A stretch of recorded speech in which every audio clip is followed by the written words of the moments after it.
Welcome to Paranormal Heart Podcast, a pre-recorded show streaming on UPRN 107.7 FM in New Orleans. I'm your host, Kat Ward. Thank you so much for tuning in. If you want to help support the show, please hit that like button, share, and subscribe. You can also find Paranormal Heart merch on TeePublic. The link will be in the show notes. So my special guest tonight for my Halloween episode is a dear friend who I call my paranormal sister, JJROSE777. Tonight, JJ will be discussing the Salem Witch Trials and how she's descended from one of the accused witches during those times. I'm pretty excited. So, without further ado, whoops, I'm having technical issues here. So sorry. Without further ado, I bring you JJ Rose. Hello, JJ. Hello, Kat. How are you? I'm doing well, thank you. It's so nice to see you. Same. Long time. I know, it has been a long time. It has. Yeah. So for those of you who have listened to past episodes, JJ and I are part of what we call the Fantastic Five with 3 other podcasters. So, she is my paranormal sister. Indeed. Indeed. Lots to talk about, JJ. A lot, girl. There's a lot.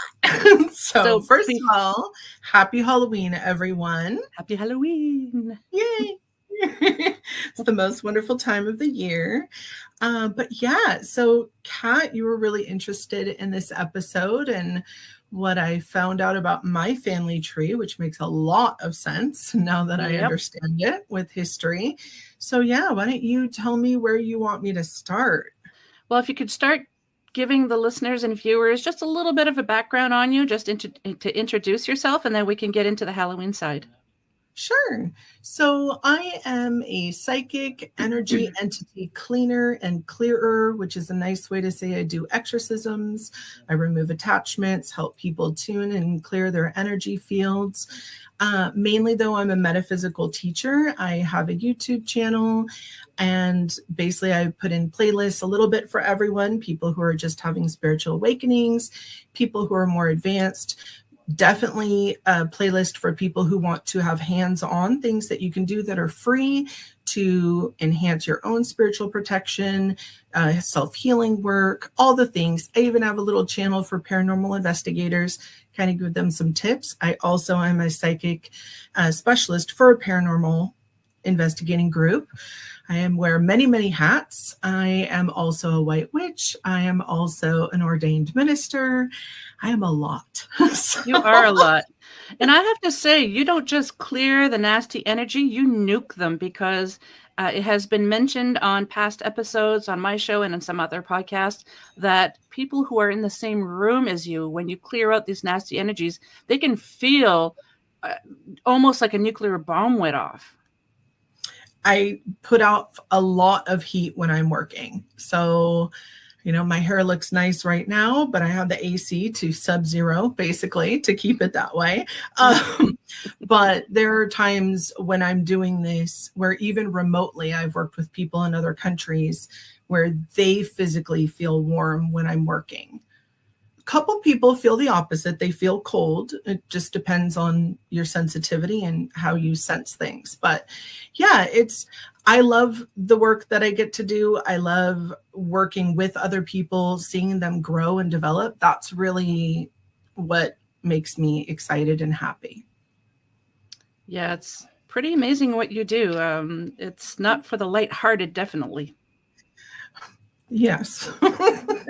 Yeah. Yeah. So Halloween and the Salem Witch Trials. What do you have for us? Oh, I've got so much. Okay. So let me take you all back a little bit first and let you know why I'm even talking about this. I'm not a historian, by the way. I am just someone who does a lot of research into history. It's one of my passions. So here I am years ago. I'm watching the History Channel. It's October, right? So they're putting on all the different specials that they have about the Salem Witch Trials.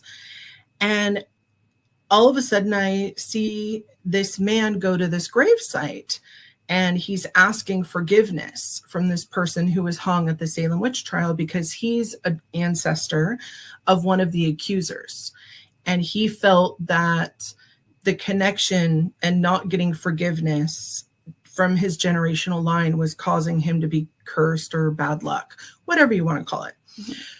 So they get to the gravestone and he says her name, Elizabeth Howe.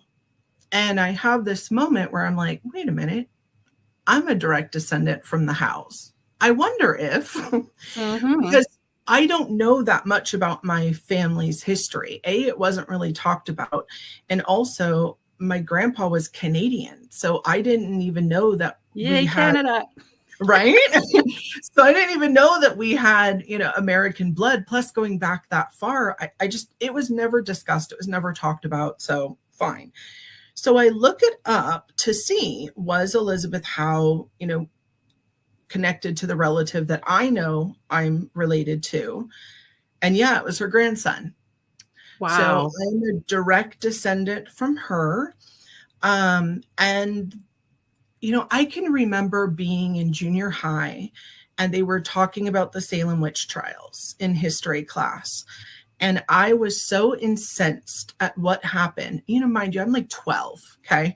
And I'm so angry. I had to get up and leave class because I had a moment and I was a little dramatic, but not that dramatic that I would get up and interrupt class because, I'm just done with things. And I did. And I was so frustrated at how people could be so awful, but also how they could take evidence from 9 to 12-year-old children and kill people as a result.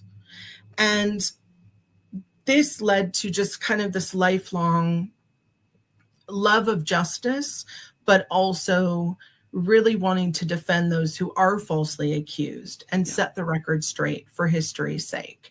So that's a little background into who I am and why I'm even talking about any of this to begin with. So like I said, fast forward all these years later, and here I'm a full-grown adult and I find out I'm a direct descendant of one of the people, and I'm like, oh, that explains why that generational trauma, when it got brought up when I was younger, I was so angry at it and have been ever since. So I decided to deep dive a little bit just because I wanted to know a little more about my own family history. And I have to tell you, I'm really proud to be descended from this woman because she was incredible. But before I get into all of that, I need to paint a picture for you because it's very hard in today's world that we live in to comprehend how this occurred in the first place. So let's go back to the 1600s in the Americas, which they were the Americas back then. It wasn't America. And these pilgrims had come over.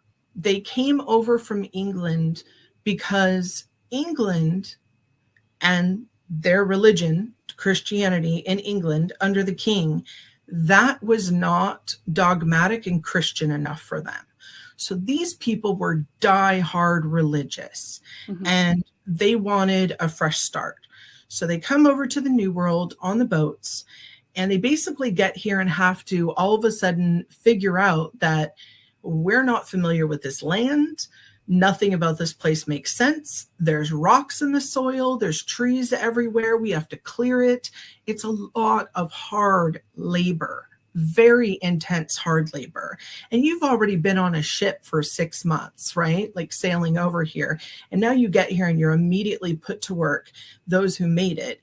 And now you have diseases. They start meeting with the native people who were already in the area. I think if you know anything about history, that didn't go well.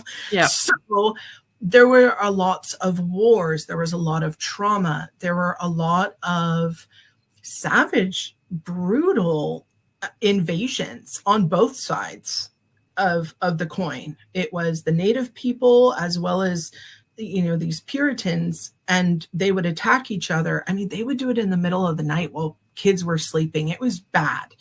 So there's a lot of orphans as well. Now, in the Puritan religion itself, the Bible is it. But besides the Bible is literal, everything you did had to be to serve God. So there was no fun allowed, basically. There was no enjoyment in the things that men and women do in private. Their children were not allowed to have fun. They weren't allowed to sing songs unless they were hymns for God and for church. Mm-hmm. It was basically, if you're not working on the farm or in the fields, you're studying the Bible. That is it. Storytelling was not a thing, and this will make sense why I'm bringing this up later. But all of the fun of life, I mean, they had no electricity, right? So, lights out and you're going to bed once the fire burns out. Yeah. And they're in this new world. Everything is harsh. The summers are humid and hot.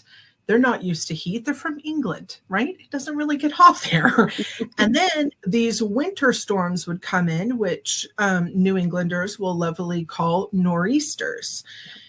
They're not used to the weather. They're not used to anything that's happening with their bodies. So the second and third generations of these children born over there are bored out of their minds, right?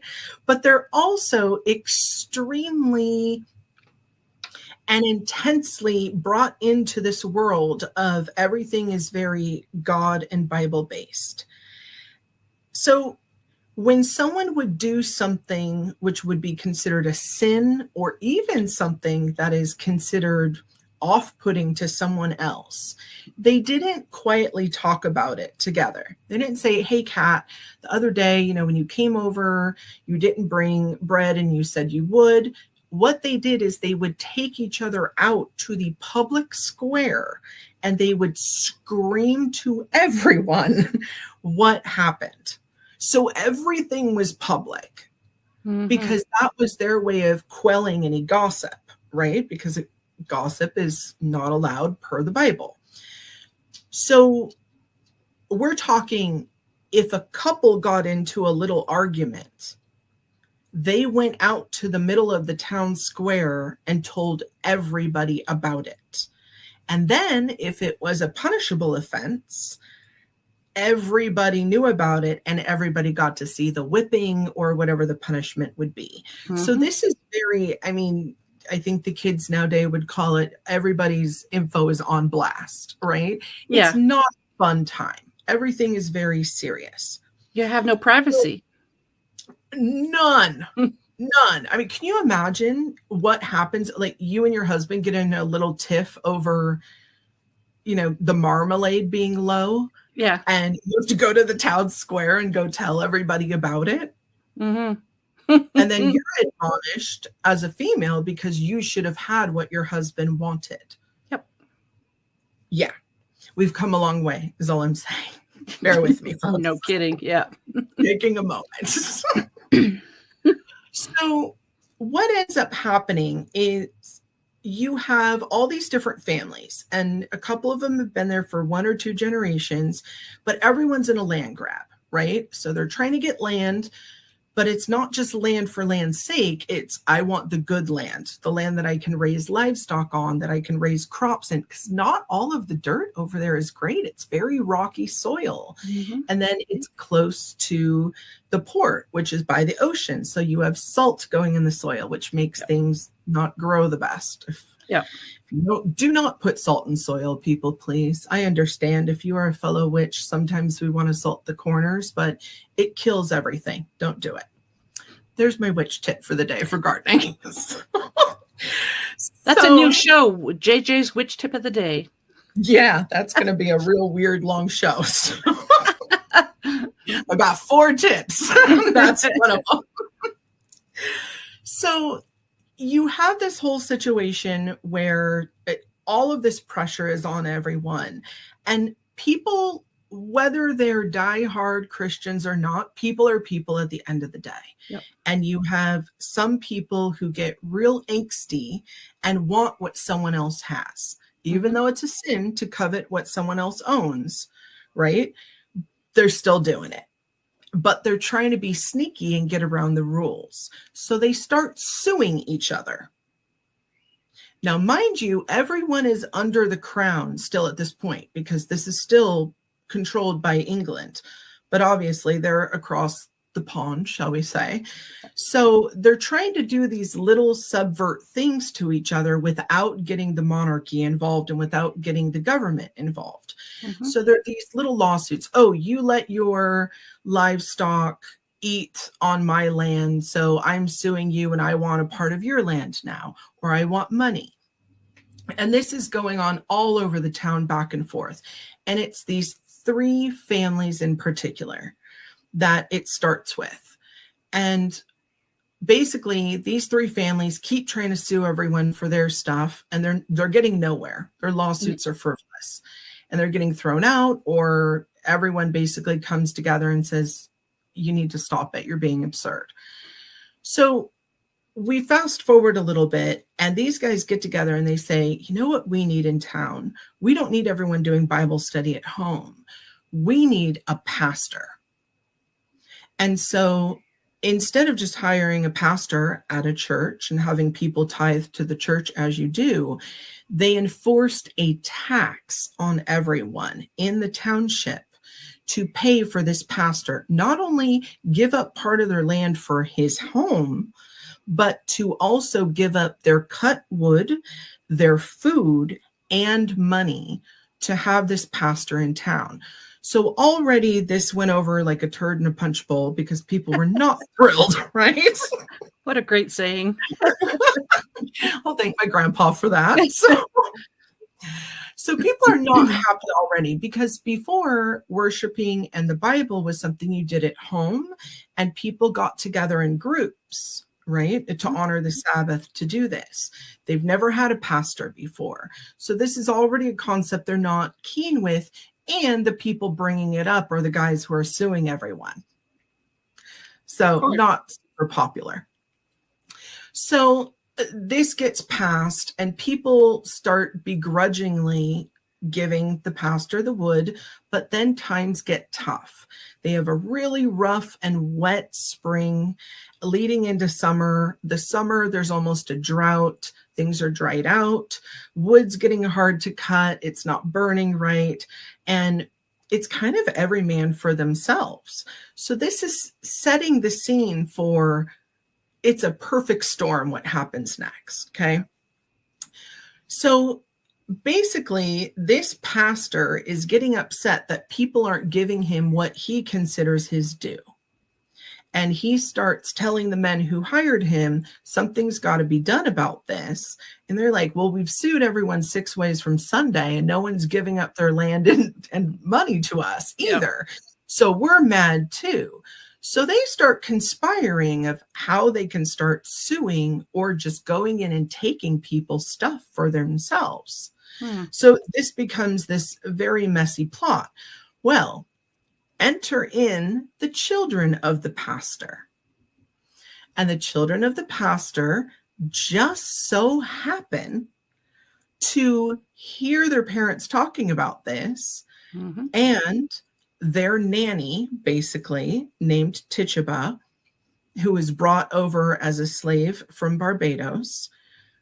Now, if you don't know about island life is very rich with folk tales and stories. That's how people conveyed things. They were not used to this puritanical lifestyle. So this girl became a slave when she was 12. So she's already lived a decent part of her life, because, you know, women only live to be 40 or 50 at those points. Most died in childbirth. And so she had already lived a fairly good portion of her life in the islands, being around storytelling and folklore and voodoo and hoodoo and witchcraft and the stories, right? Because those entertained people on lonely nights. So she starts telling the kids these stories. And the kids concoct a fun idea. Oh, we can help out our dad, the pastor, and dad's friends, and get all these people to pay us stuff. We're going to call witchcraft. Isn't that so much greed? So much. It's confounding how this went as long as it did. So these children, they're between ages 9 and 12 years old.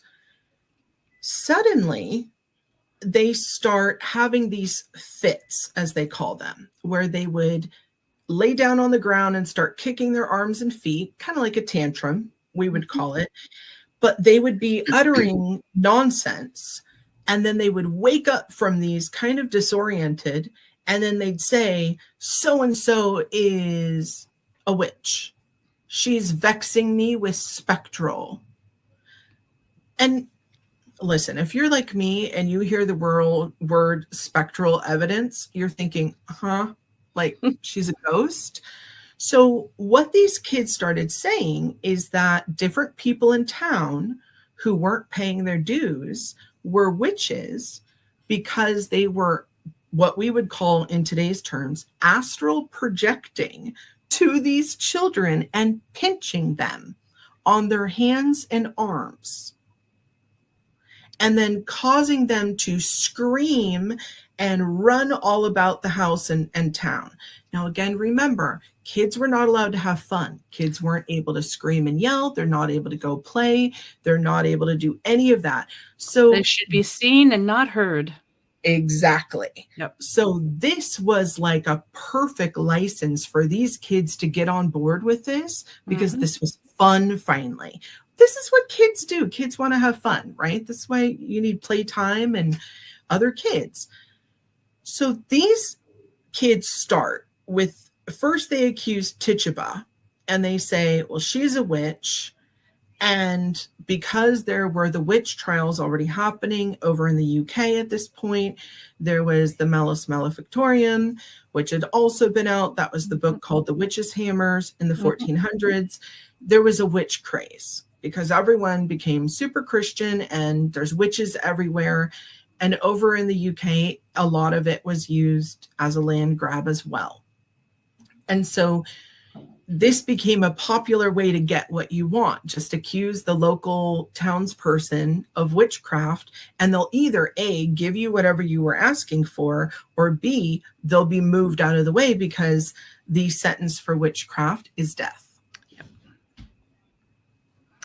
So, any questions so far, Kat? No. I just want to make one comment. I find it kind of fascinating when they would say to people, we'll find out, we'll figure out if you're a witch. We'll, I think they used to tie bricks or stones to their feet and throw them in the water. And if you did not surface and you drowned, well, obviously you were not a witch. But if you surface, obviously you're a witch. So it's like, what? Damned if you do, damned if you don't.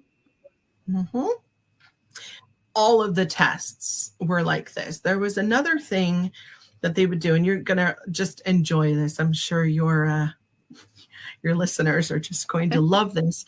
Warning, if you have children in the room, you might want to mute this for a moment. Basically, what they would do is they would make the person undress in front of either the township or the judges, which were usually all men, and typically witches were females. They would make them undress completely and then head to toe inspect them for what they called the devil's nipple. Yeah. And the devil's nipple was not a third nipple like a lot of people like to think. It was birthmarks. Yep. How many of you right now have a birthmark on your body? I have lots of them. And if you have moles, even worse, because moles are definitely. Oh, right? yeah. So, I mean, it gets weirder and weirder as we go along in this. And as I started discussing, like studying this harder and harder, I was just like, how, but again, we've come a long way. So this is already happening over in the UK. It's spreading into Europe. There's witches being burned over there. And, they're still getting news, right, from the UK and from Europe. So they're hearing about this. And in my opinion, they concocted this very convenient story. And these kids ran with it. Well, once other children in town started seeing these kids being able to run around and have fun, and everyone's taking them seriously, they start hopping into it. Mm-hmm. And it was extremely convenient that the first 5 people who were accused of witchcraft were all people that most of the town folk wanted out of the way. Now, Tituba was accused. She wasn't accused until a little bit later, though. Bridget Bishop was one of the first who was accused. And the really sad thing about this is more than likely she was an abused woman. She pretty much everyone knew it, that her first husband had passed away. She got married again. They did not have a great relationship. They were constantly in the middle of the town having to yell out what was going on. He was always accusing her of not being a great wife or whatever his mood of the day was. And she was having to go through public whipping or having the, red X of shame put on her back and rolled around with a mule in town. And she would constantly show up to people's homes with open wounds or bruises on her. So it was if you put the puzzle pieces together, more than likely she was an abused woman. Mm-hmm. And of course, women were considered property back then. So it's not like she could leave. Cattle had more value than women. Yes. Yes, they did. Mm-hmm. And goats and sheep and pigs and sometimes chickens, depending. So in this instance, we already have a woman that she makes people feel awkward when she's around for the mere fact that they know she's being abused, but no one can talk about it, right? Because in their minds, that's just what happens. Women deserve it. You should be a better wife. You should be taking care of him. Whether you have an opinion or not, you need to keep it to yourself, because if it's not in the Bible, right, then we allow it to happen. And so when she would show up, the other women were a little weary of her because everyone wanted to say something, but they couldn't. And they made them feel bad. She also knew a lot about female reproductive systems. And so she wasn't considered a midwife, but she was pretty much a midwife. Yep. And when people would have miscarriages, because again, a lot of these people are, marrying cousins and stuff like that, she was knowing enough as to why they weren't carrying to term. And she also knew certain herbs that could help, or positions that women could do to have a boy versus a girl, things of that nature. So automatically the deck's stacked against her. She makes people feel weird. No one wants to talk about it. And then she knows too much. She's a woman, so she's a witch, obviously. So she was a good target. And again, she had a lot of land, and it was nice, fertile land that people needed. So getting her out of the way was extremely convenient for other people, including her husband, who kind of wanted to be rid of her. Now, remember, divorce was not an option back then. So very, very convenient. And the evidence against her was, again, these kids saying that she would randomly and for no reason astral project to them or send a mimic and would pinch them on their hands and arms or make them say bad words. There is a lot of stupid people on this show. That's enough proof. I just, yeah. So we've got her, and then along comes Tituba, who she's being accused, and she doesn't fit in. She's a slave. She doesn't look like everyone else. She doesn't really fit in with these people. She's considered the help. And these kids are saying she's telling us these stories about witchcraft, which she was. She was trying to keep the kids entertained.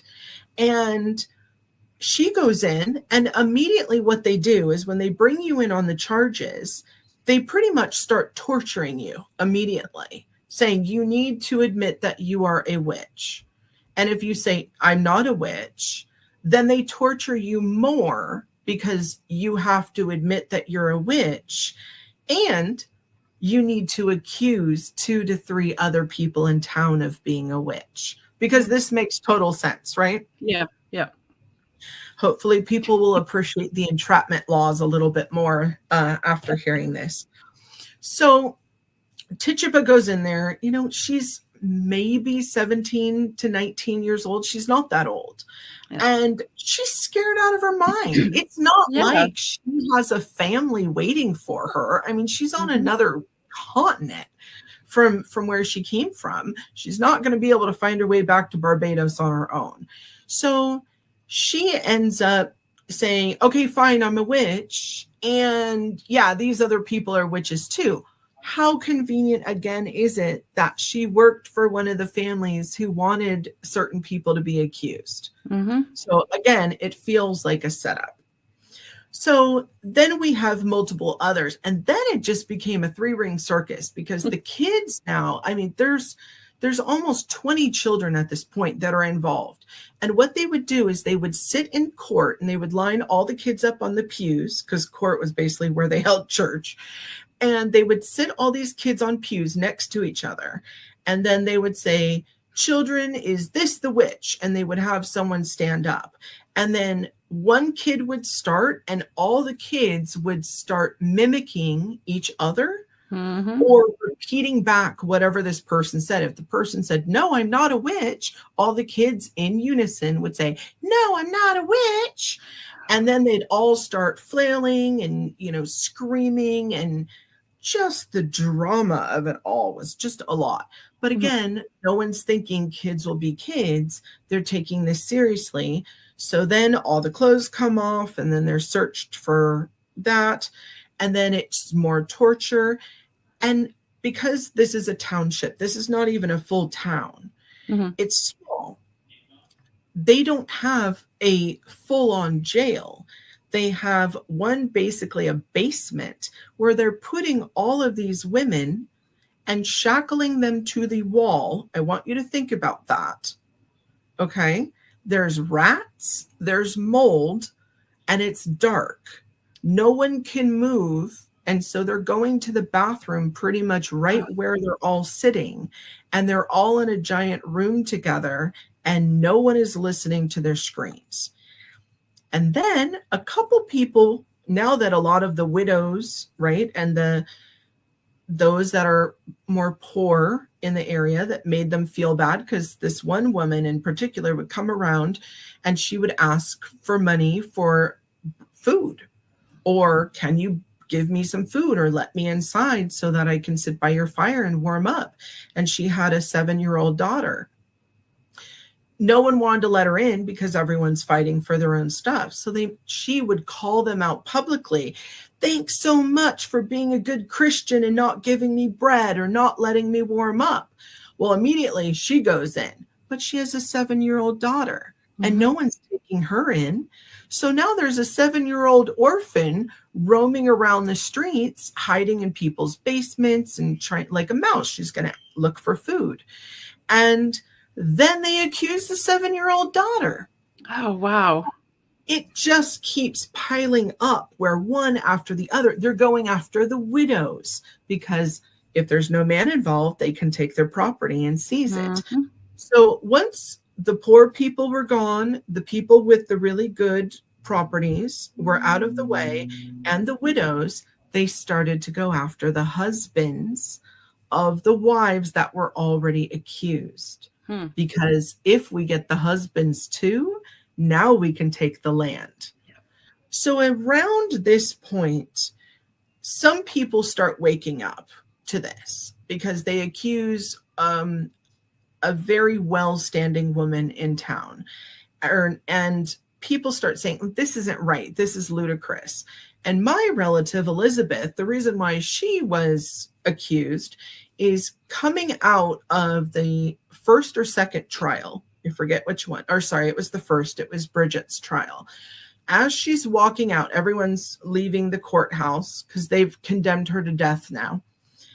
As she's walking out, she says very loudly, why are we listening to children with these ridiculous accusations? I've known Goody Bishop, because they didn't call each other Miss and Mrs. It was Goody or Good, right?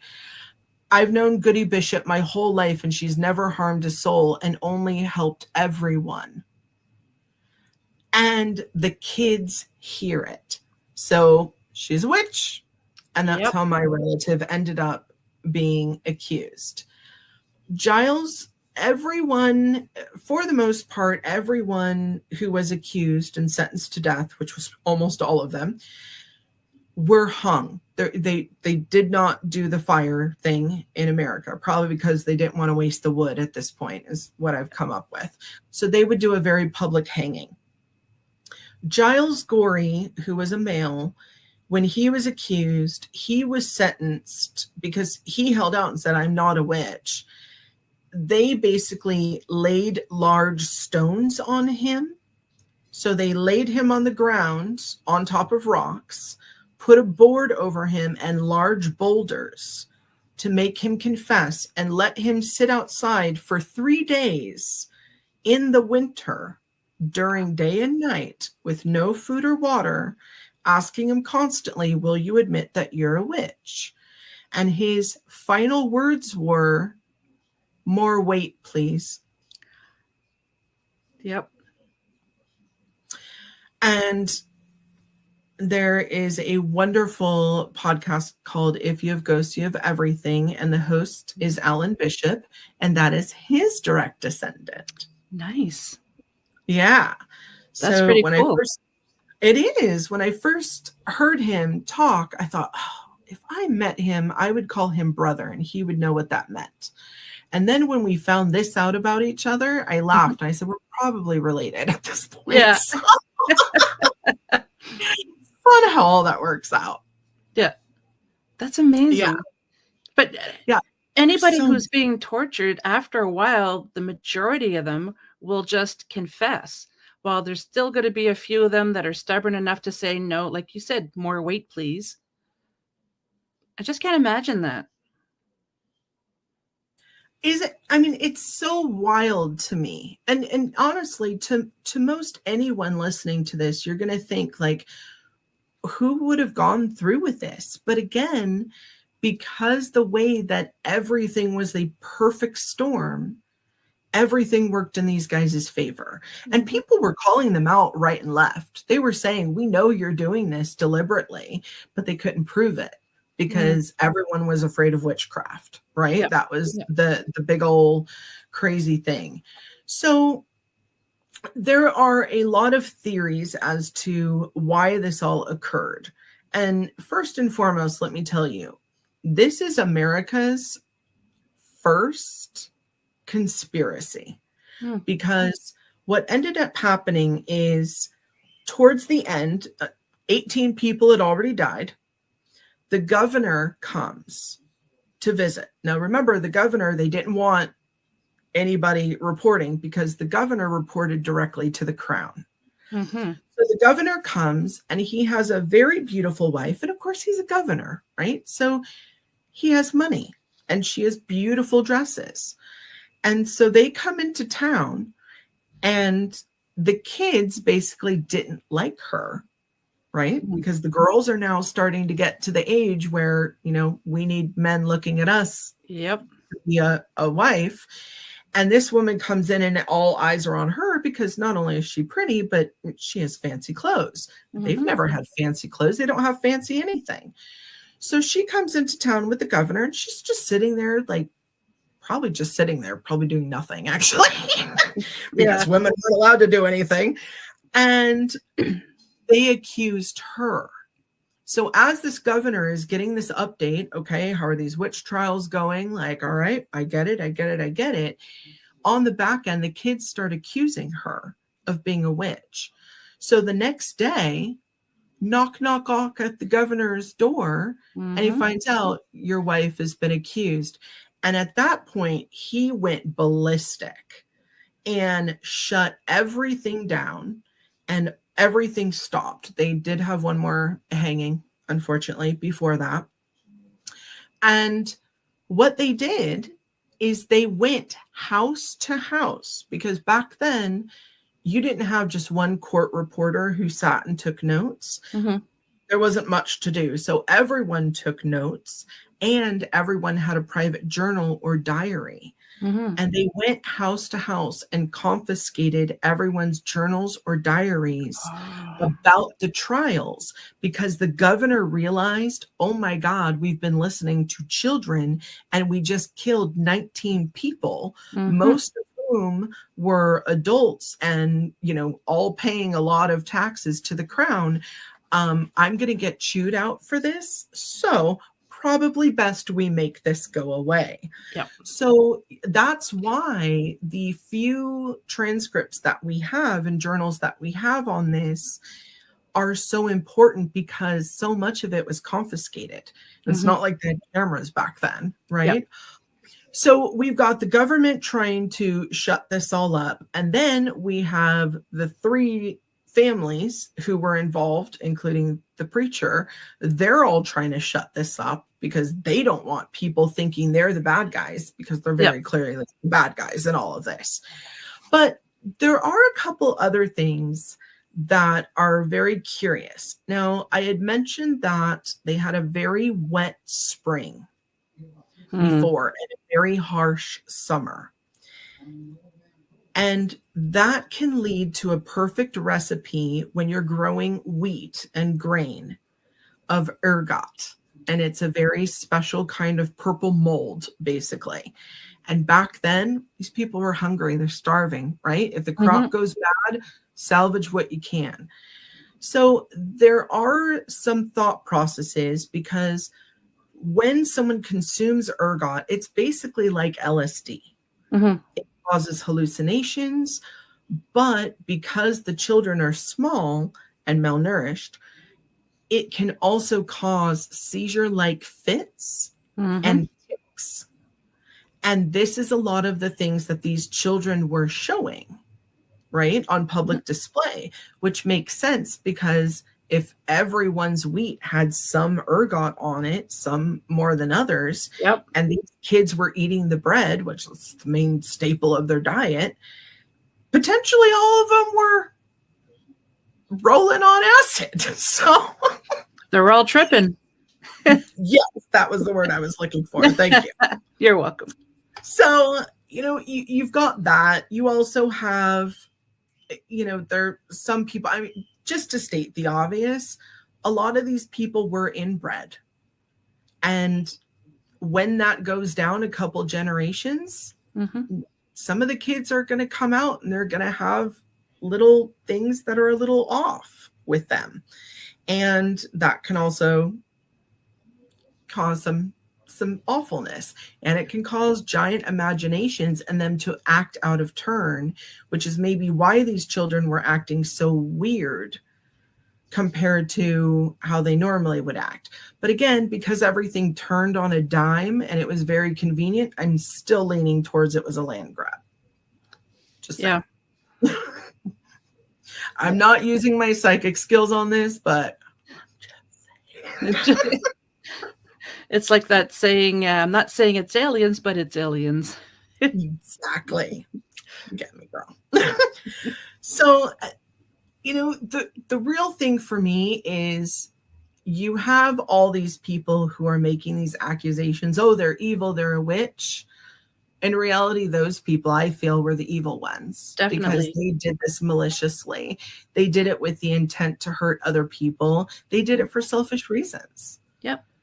And that's the awful part of all of this, is that 19 people died in front of the entire town, their own families.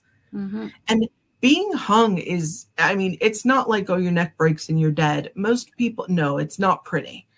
It's not. And I'm sorry that that's a bit crass to go there, but I think it needs to be said, because it's one thing to think, okay, someone's burned at the stake. That is purely awful. But the only good part of that is most people die from smoke inhalation before they actually have the physical pain, right? When you're hung and your neck doesn't break just right, you're basically choked to death. And of course, they bind their hands and then they put a bag over their head.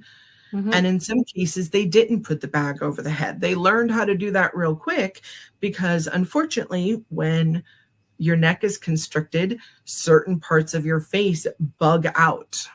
It's not pretty to And watch. that was a bit much for people. Not the death part, but the bugging out of the eyes was too much.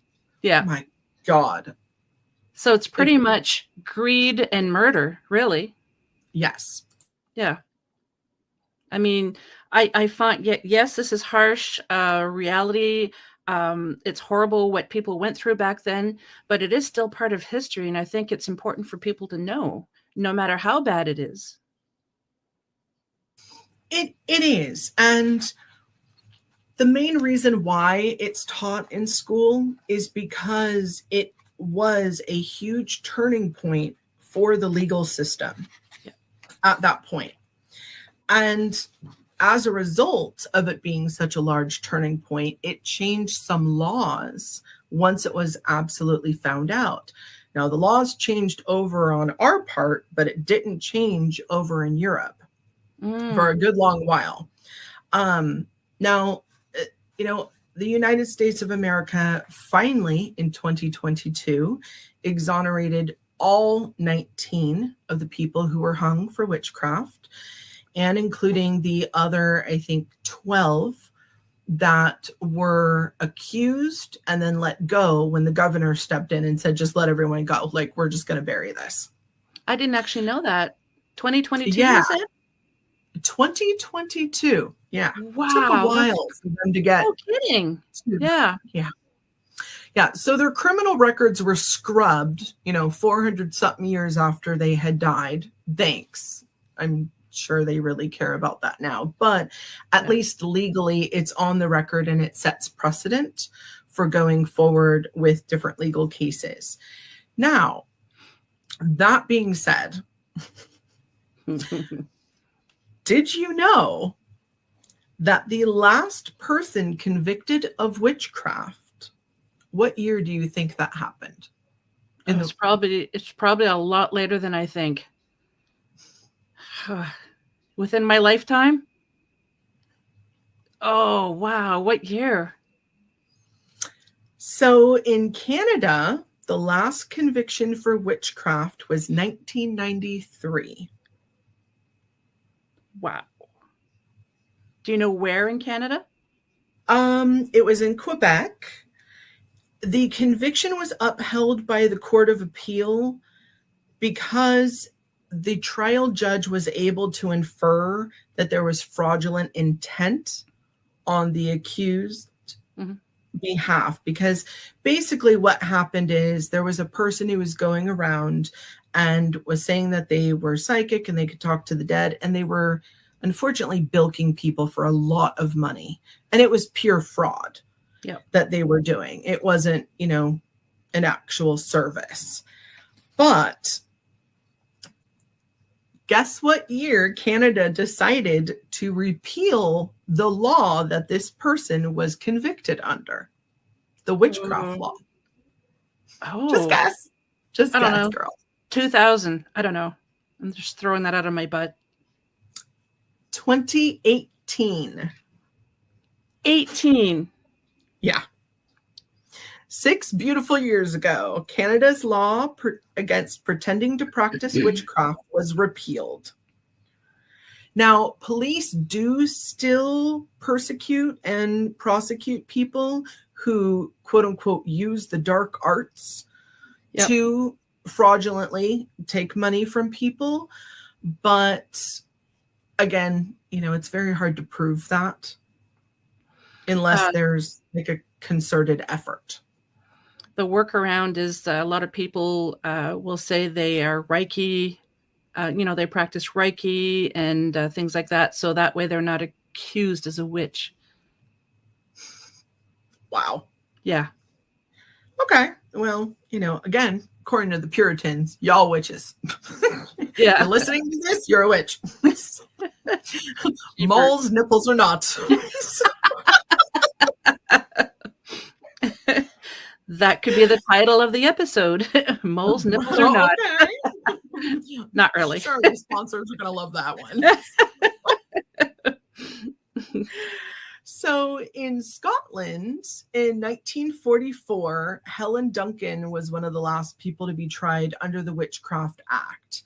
And the reason I bring this up is because it just shows that still within the last 100 years, we've been having this go on.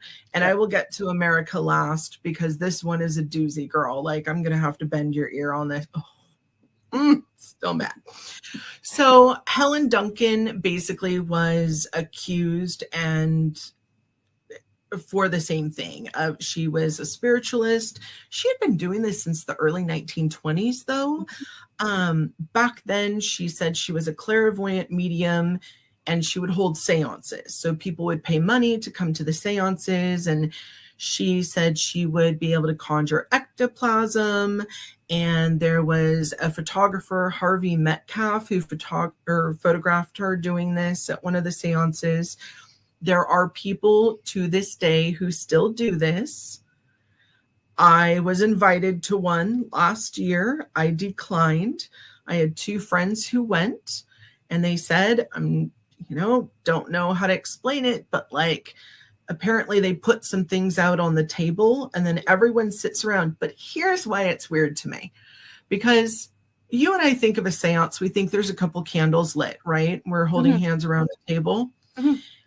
These seances are held in pitch black rooms. Okay. You with me? Oh, yeah. They cover the windows so no moonlight can even get in. And no one can move. So everyone has one leg Velcroed to a chair so that if you try to get up and move, everyone can hear the Velcro. Yeah. Right. Yeah. Except for the person conducting the seance. Isn't that convenient? Oh, yeah. That's convenient. It is. And so on the table, they have a couple items. There's like chalk dust and like a little ball and a couple other things. And so one of the people I know who went, they said, well, it's hard to explain it, but when the lights came on, I had a white chalk handprint on my leg. And one other person said that they had felt something on the back of their neck, and the like little ball was found in the nape of their sweatshirt. And I'm thinking, okay, but again, like if you have someone with just the right padded shoes, and the ectoplasm stuff, I don't even know what that would look like. That just sounds gross to me at this point. I mean, anybody dressed in complete black with, the proper shoes, like you said, could just go behind someone. How? Okay, keep going. It's fine. It is what it is. But poor Helen back in 1944, she had been doing this. She had made a pretty penny. Like, she was self-sufficient in the 20s, 30s, and 40s in Scotland. That's rough. But she had been investigated multiple times. People were finding her, saying she was a fraud. And then finally she was one of the last people to be tried under the Witchcraft Act, and she was sentenced to 9 months in prison for her conviction. Wow. 1944. World War II was happening for reference, and yet they had time to focus on this. So Helen was a big deal, apparently. Wow. Are you ready to talk about what happened in America? Yes. Give it to me, sister. All right, hon, because this... I watched an entire documentary about this. Again, learned more about my lovely family history. So back when Germans started migrating to the Americas, they formed communities.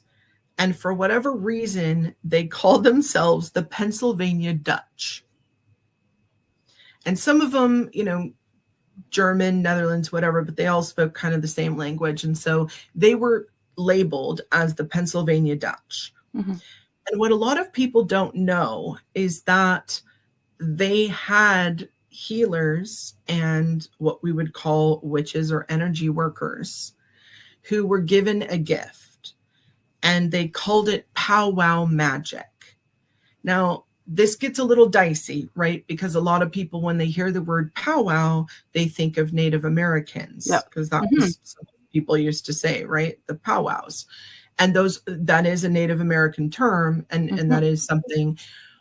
But this word was used in Europe for years before anyone came to the Americas and talked to the native peoples here. So isn't that interesting that one word means something somewhat similar 2 continents away? I'm just bringing that up. Again, I think we were a global civilization at one time, and people just don't want to remember that. But that's just me. So powwow healers were people who could, and one of the terms is lay hands. They could put their hands and heal an affliction, whatever it may be. And there were times when they would have to do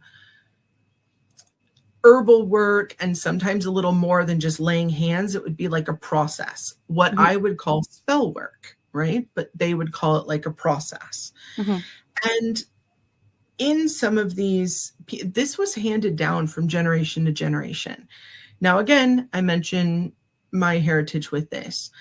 I know that on my father's side, that my great-great-grandmother was a powwow healer. And apparently she lived in Ohio, and she was very well known, so well known that the native people in her area would actually bring her sick to her. Oh, wow. Which was very rare back then, because not everyone got along. We'll just put it that way. Okay. Yeah. Especially, in the 1800s, right? Like, I'm being very light with how I'm delicately glossing over this. But you all know what I mean. It was not a pretty time. But that's how much trust that she had earned and how kind she was. She would work with anyone. If you needed help, that was fine. And the story is my grandpa was about 12 when she was sick and going to pass. And she had told him, come see me and I will show you what it is that I do and imbue you with the gift. And he tried to get there in time, but she had passed. And so he, quote unquote, never received the gift, but my father did, even though it wasn't physically given. So I had already known that these hands-on healers existed. I just didn't know that they were called powwow healers. Yeah, right? That's new for me too. Well, Google it. There's some really great documentaries about it on YouTube and some streaming services. For anyone out there, it's spelled the same way, Powwow. Same way. So back in 1928, I need just a moment with this, because this case it's rough. I'm just going to let you all know, okay? As much as the Salem Witch Trials irk me, this one, there was a wonderful man named Nelson Riemeyer, okay? Nelson was a powwow healer. He had a home. It wasn't in town. It was kind of right out of town, like about a half day's journey. So if you were to go see him, if you needed his services, which everyone knew about him, by the way, because he was really good. But if you needed to go see him, more than likely you're going to end up spending the night at his house, because the journey back would be at night and it would be too dangerous, right? Because again, not everyone had cars back then, especially in this part of Pennsylvania, New York. This is the area that it was in, kind of in the sticks a little bit. JJ, not that I want to rush you, but we have one more minute until we have to sign off already. We'll have to have a two-parter. What? Yeah, I know. Oh. We'll have to have a two-parter, yeah. So, Okay. Yeah. Did you want to call it there? And then you can I'll tell call the listeners and viewers where they can find you? Of course. Yeah. Yes. JJROSE777 across the board. Kat, I'll be back with you to talk about Nelson in the future. Definitely. Very soon too. Yeah, I hated to cut you off, but yeah. I didn't know we had a time limit. I'm so Yeah, sorry. no, I apologize. I totally forgot to tell you about that. Okay. It's on me. Love I'm you. sorry. That's fine. Thank you so much for being on. I really appreciate you. And much love to you and your family. We'll You talk too, to you Kat. again very soon. Thank you. Bye.